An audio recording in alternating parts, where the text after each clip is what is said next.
As you're aware, the Federal Reserve monetary policy heavily influences the United States housing market through setting of benchmark interest rates that directly dictate the mortgage rates and housing affordability. Many homeowners were able to access mortgages at historically low interest rates during the pandemic, but rates have more than doubled since then, and I'm concerned about the impact this is having on first-time home buyers and minority borrowers in particular, who are also facing high home rates and insurance policies. Homeowners are exiting pandemic-related forbearances and also are struggling to enter into affordable repayment plans due to the high interest rates, which in many cases could push them into foreclosures. Now, I understand that the Fed can't increase housing supply or prevent foreclosures directly,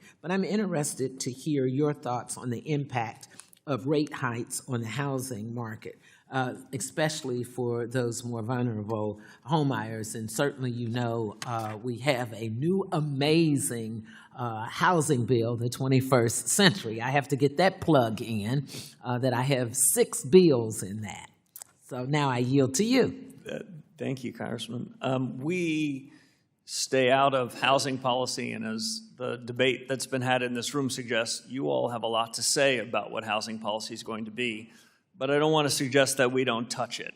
We don't target housing, we don't target any particular sector, but the decisions we make have a big effect on housing. Yes. And housing plays a huge role in most households' family budgets, in their savings. So we recognize the importance of it. And rate hikes.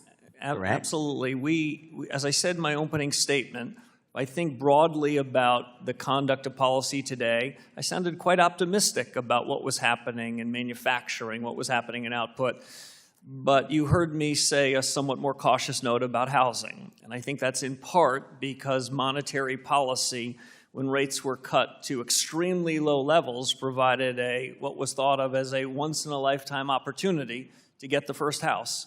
I would prefer a set of monetary policies that are not boom and bust, that don't just make one generation more fortunate about being able to afford their first home than the next. So what we can do in monetary policy is try to be clear about our objectives, deliver price stability in the context of full employment, and not react overtly to any data that happens one day or the next. But we have an effect on long-term rates, and we take it very seriously. Support journalism you trust. Support PBS News. Donate now, or even better, start a monthly contribution today.